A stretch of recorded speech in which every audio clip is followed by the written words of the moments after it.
Labas rytas Lietuvos ryto televizijos žiūrovai. Jūsų ekranuose laida Švarūs miestai. Artimiausią pusvalandį kviečiu likti kartu ir šį rudenišką rytą keliauju susipažinti su vienu garsiausių Lietuvoje floristų Marijumi Gvildžiu, kuris papasakos, kiek jo kūryboje yra tvarumo ir ekologijos.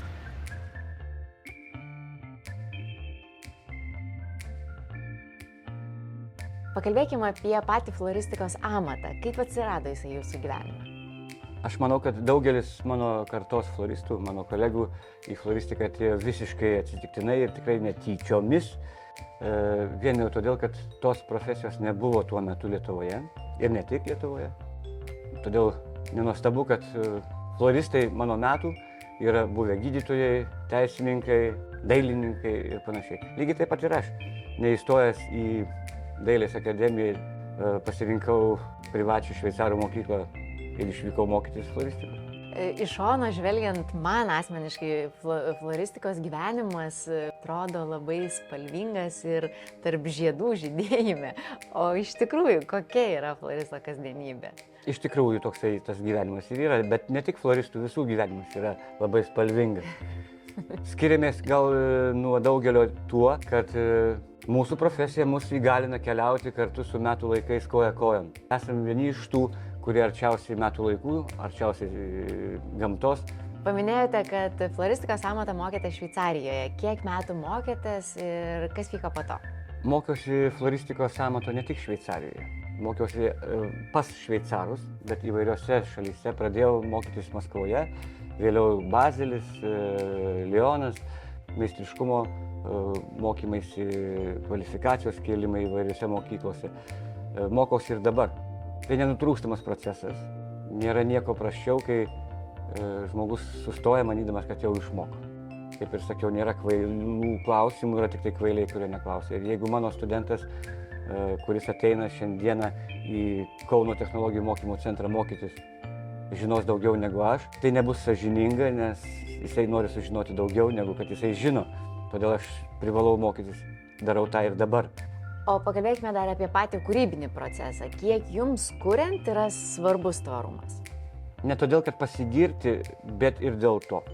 Nuo pat pradžių, jau 30 metų kalbu apie pagarbą medžiagai, apie pagarbą aplinkai, apie gebėjimą perdirbti, apie tai, jog kiekvienas augaliukas, augalėlis, skamba labai babytiškai, augalėlis, gėlytė, šakelė, bet tame aš girdžiu meilės. Ir jeigu mes sugebam panaudoti viską, perdirbti, sudžiovinti, priklijuoti, sumalti, suberti, kažkaip tai ne tiesiog išmesti, o galbūt ir vėlgi grįžti prie to jau kažkada pagaminto gaminio ir su juo kažkaip naujai padirbti, duoti jam kitą šansą. Kuomet nuskynė šakas, nukirtę eglę, suprantame, jog po kalėdų tai nėra vien tik tai kompostas arba malkos, kad galima jas perdirbti, kad galima iš jų sukurti dar kažką. Tai yra svarbiausia žinia, kurią visuomet transliuoju. Sugebėkime pasimti tiek, kiek mums iš tikrųjų reikia. Ar tikrai tau reikia tiek daug? Ar tiesiog tau reikia tiek daug, nes tu tik tai gausoje, tik efekte ir randi save. Jeigu susimąsčius, tai mums labai mažai reikia. Tačiau mažai tai yra sudėtinga, nes kai mažai, tai reikia, kad būtų kokybė. Kai žodis yra trumpas ir aiškus, labai svarbu, kad jis būtų talpus. Taip pat lygiai žestas, taip pat lygiai puokštė. Kuo mažiau skirtingos informacijos, tuo gilesnė, tuo jautresnė jinai turi būti. Ir čia iššūkis visų pirma mokytojui.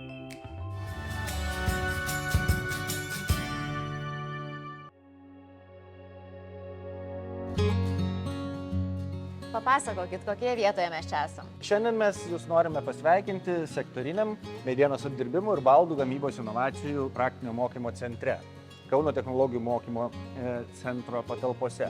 O jeigu kalbant taip jau paprastai, tai yra vieta, nuo kurios prasideda gaminio kelias.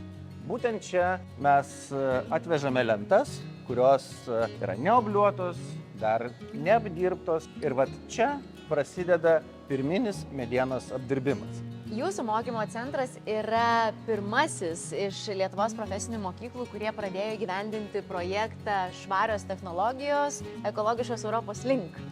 Taip, tai yra Erasmus Plus programos projektas.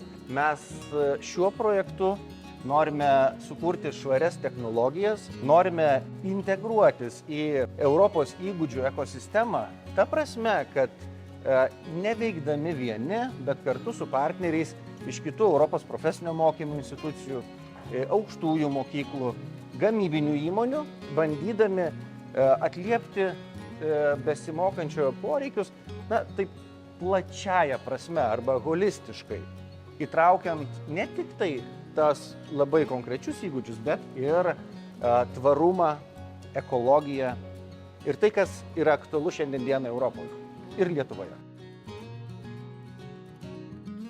Čia, Juste, yra pjuvenų briketas.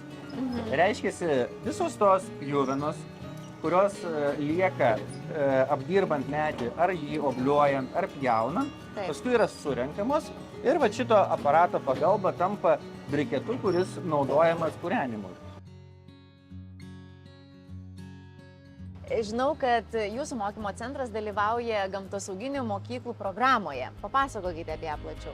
Ko gero, vienintelė profesinio mokymo institucija dalyvaujam gamtosauginių mokyklų programoje. Ir gamtosauginių mokyklų programa yra apie laipsnišką pokytį jauno žmogaus link gamtosauginių veiklų, gamtosauginio mąstymo, tvaraus elgesio mokykloje, o ir ne tik tai.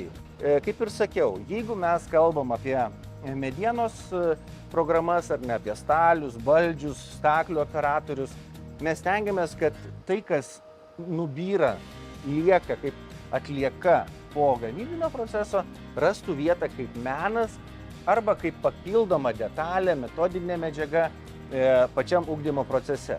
Jeigu mes kalbam apie programas, kurios susijusios su elektra, su atsinaujinančiais energetikos šaltiniais, su santechnika, mes stengiamės, kad ugdymo procese žmogus suvoktų, kad reikalingas kiek įmanoma mažesnis energetinis nuostolis.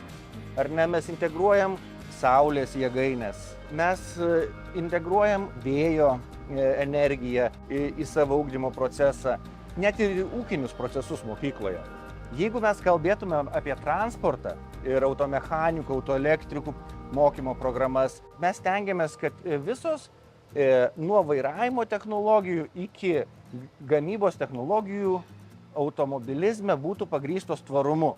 Svarbu pažymėti, kad tvarumas ir ekologija yra ir mūsų įstaigos kultūros dalis. Mums labai svarbu vertybinio požiūrio formavimas tiek mūsų darbuotojams, tiek ir mūsų mokiniams. Ir keletą iš tokių galbūt ryškiausių rezultatų šioje vietoje norėtųsi pasakyti, jog mes Vilkijos skyriuje turime žemės ūkio programas, turime mokomąjį ūkį, kuris pereitais metais mūsų administracijos sprendimu buvo pervestas į ekologinio ūkio statusą. Taip pat turime tikrai nemažai saulės jėgainių užsidėję mokyklos ant stogų, tam, kad galėtumėm šiek tiek kompensuoti visą tą elektros suvartojimą natūraliais energetikos šaltiniais. Na štai Juste, matėjai, kad kaip atvažiavo lenta, kaip susipjovė plokštė, kaip užsidėjo plokštį kantas. Na ir dabar turbūt finalinis momentas, reikėtų šitam mūsų būsimam baldui suteikti drabužį. Taip, dabar pridedam. Paspausti. Tik tai atsargiai kitą ranką laikyti iš viršaus, kad nebūtų pirštų. Nu? Taip, panašiai. Gaidukas paskui. Pirmą pasimt. Jo. Kitą ranką paliekant viršaus. Kitą ranką taip. Jo, ir spaus gaiduką. Jau? Jau. Kur dar reikia? Galima šitaip ar būtinai apsukti?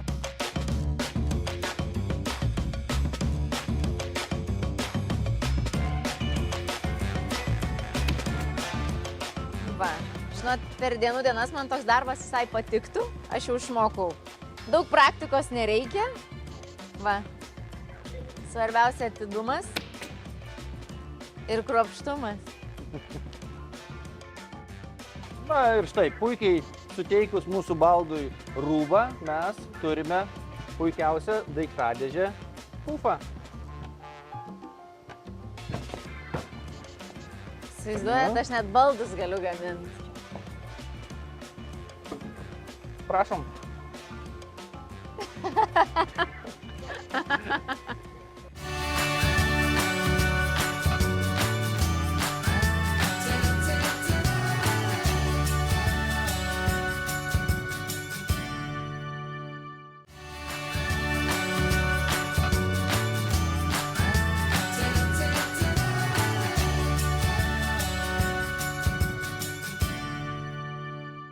Dabar keliaukime į Trakus. Vandens tiekimo istorija Trakų rajone prasidėjo maždaug 1960 metais, o pradėjus statyti pirmuosius daugiabučius namus, geriamo vandens tiekimas ir nuotekų šalinimas tapo centralizuotu.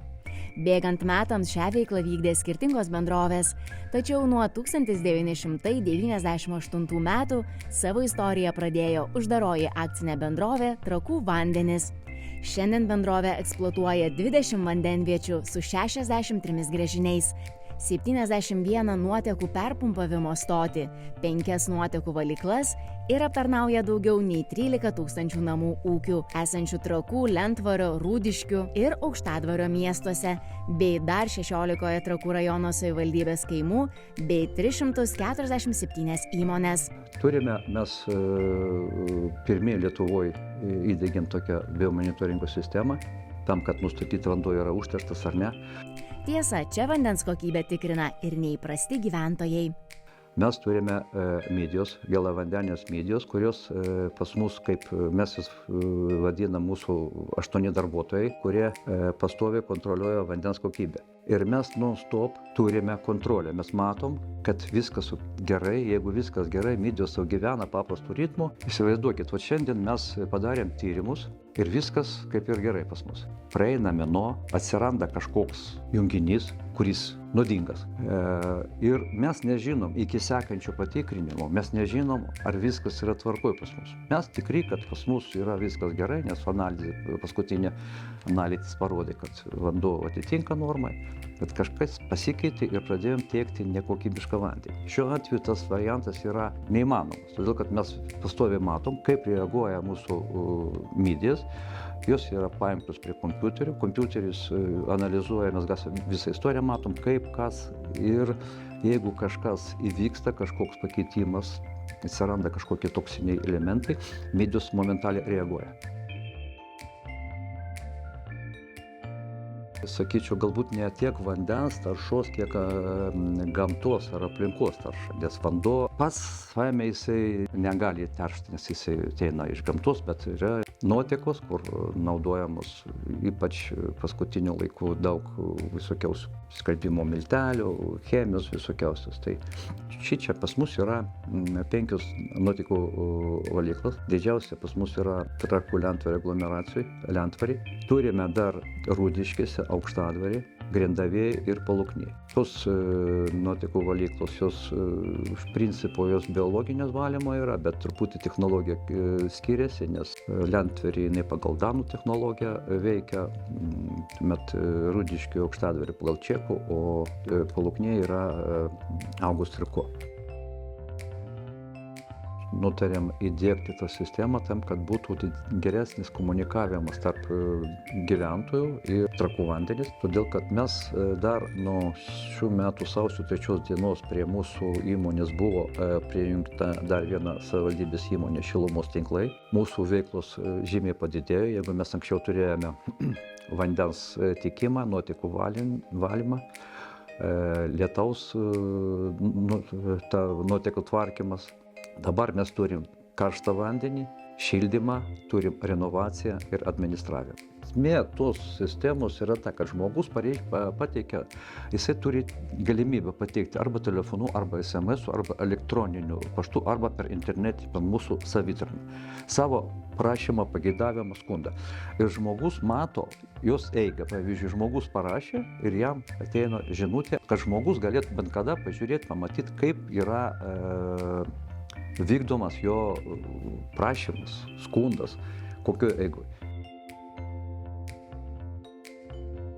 Tas mineralinis, kur buvo atrastas, tai buvo seliūros sluoksniai, jau 185-190, kažkur iki 200 metrų gilį. Kaip gavom tą vandenį, geologai darė tyrimus ir ateina pas mane, sako, šitas labai jau geras vanduo, jisai labai geros kokybės, tai aš užklausiu, ar gali jisai būti kaip mineralinis. Pilnai mažos mineralizacijos, jau lab, kad dabar mažos mineralizacijos mineralinis vanduo yra labai populiarus visoje Europoje. Ir registravom tą mineralinį vandenį, suteikėm jam vardą, viskas yra, pas mus yra. Turime biuvetę, jisai labai dėkingoje vietoje, ta biuvetė pas mus yra, todėl kad čia yra šalia Varniukų pažintinis takas. Šalia padarėm koplytėlę, Trakų Dievo motinos Lietuvos globėjos, tai kaip kunigas pasakęs, tai čia yra atgaiva ne tik kūnui, bet ir sielai. Tikrai maloniai prašom visus lankytojus, žiūrovus apsilankyti pas mus, apžiūrėti ne tik pilį, bet ir mūsų paragauti mūsų mineralinio vandens. Šį reportažą pristato Gamintojų ir importuotojų asociacija Gamtos ateitis, licencijuota pakuočių atliekų tvarkymo organizacija, koordinuojant Lietuvos gamintojų ir importuotojų pakuočių atliekų tvarkymą. Apie pakuočių atliekų rūšiavimą plačiau gamtosateitis.lt. Taip gyvenime susiklostė, kad kava visada buvo šalia. Pradžiai prekiavome kavą, vėliau pradėjome ją pakuoti ir pakuojant kavą reikėjo kokybiško produkto. Ir atėjo toks momentas, kai buvo sunku surasti, pradėjome ieškoti, gilintis, ar yra galimybė gaminti kavą patiem. Ir papuolė toksai žmogus, reiškia, kuris Lietuvoje turbūt pirmas pradėjo skrudinti kavą ir pasiūlė man pirkti tą visą verslą. Tai va, tai įsigiję tą skrudintuvą, pradėjome mokintis skrudinti kavą, tai buvo mažas, 5 kg kviečiukas, bet kuo toliau tą dalyką darėm, tuo įdomiau radome skirtingas kavos rūšis, poskonius. Vėliau 2008 metais nuvykome į Ameriką parodą ir įsigijome 5 kartus našesnį skrudintuvą, kuris jau buvo tuo metu kompiuterizuotas, tai visas automatinis skrudinimas, turėjo filtravimo sistemą, ko dar tikrai mažai kas naudojo iš gamintojų. Tai buvom tokie pionieriai Lietuvoje, kai atsivežėm automatizuotą skrudintuvą su filtravimo sistema.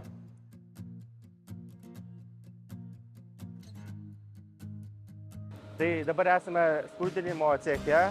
Čia yra skrudinama kava. Šitoje vietoje yra užpilama dar žalia neskrudinta kava, kuri yra išvaloma ir visos kietosios dalelės praeina pro 2 filtrus. Ir į aplinką nepapuola tik švarus oras, jau išvalytas. Ir skrudinimo metu susidaro lobelės, kurias, reiškiasi, tie patys ūkininkai susirenka kaip labai gerą trąšą. Tai irgi tų lobelių neišmetam, surenkam. Čia jie gal yra tie lobeliai? Jo, ir galima pasižiūrėti, čia tai karšta. Va, skrudinimo metu tos lobelės atsisluoksniuoja ir yra labai gera trąša. Tai beveik visa kava atvažiuoja džiutiniuose maišuose. Džiutas yra auklėdinis pluoštas. Tai realiai tų maišų labai daug prirenkam, bet dar nei vieno nesam išmetę. Važiuoja siuvyklos, surenka ir iš jų gamina sėdmaišius, krepšius, netgi rankinukus teko matyti. Atvažiuoja ūkininkai, tos maišus, reiškia, naudoja sodinukam. Va, sėdmaišis. Mažiukas. Mažiukas sėdmaišis padarytas, pagamintas, matau, iš kelių maišų skirtingų šalių, netgi braziliškos kavos maišas panaudotas. Ir čia matau viršui iš Etiopijos. Aha, tai ar aš teisingai suprantu, kad kiekvienas maišas atvažiuoja toks margas ir tas margumas reiškia tam tikrą žymėjimą, kur galima atpažinti, iš kur atkeliavo ta kava? Kiekviena šalis turi savo žymėjimą, tai vieni gražesni maišai, kiti gal netokie gražus, bet visi išskirtiniai ir skirtingi. O kalbant apie kavos pakuotes, ar jos šiai dienai yra perdirbamos? Pas mus apie 40% pakuočių jau yra perdirbamos. Turime skardinę pakuotę, kuri visą laiką bus perdirbama metalinė. Taip pat turime Juolab tą metalinę dėžutę mes galime ją naudoti ir naudoti, vis pilti naują kavą. Taip, arba ne kavą, galima Cukrų. šeimininkės cukrų, kruopas. Kruopas, gali pildyti, taip. viską, taip. Taip, ir plėvelės, kur didžiausia galbūt tarša šiai dienai yra, tai pagrindinės pozicijas jau gaminame į perdirbamą pakuotę ir kitais metais jau planuojame, kad 100% būsime perėję tik ant perdirbamos pakuotės. O kuo skiriasi perdirbta pakuotė ir neperdirbama pakuotė? Ar kava lygiai taip pat gerai išsilaiko? Taip, Yra tokia pat šviežia? labai ilgai laukiam to momento, kai jau tikrai bus sukurta tokia pakuotė, kuri išlaikys aromatą, negalės papulti oras į vidų. Ir pagaliau sulaukime, prioritetą, pirmenybę teikiame Lietuvos gamintojams. Tai šiuo atveju taip ir buvo Lietuvos. Tai šita pakuotė yra Lietuvoje pagaminta? Jo, yra Lietuvoje pagaminta ir taip planuojame, kad mūsų visas asortimentas kitais metais bus pakuojamas tik tai perdirbamų pakuotė. Šiandien tiek. Ačiū, kad žiūrėjote. Linkėdama jaukių rudens akimirkų, su jumis atsisveikinu iki kito šeštadienio. Na, laidų pakartojimus galite rasti lietuvosryto.tv mediatekoje ir YouTube platformoje. Iki pasimatymo.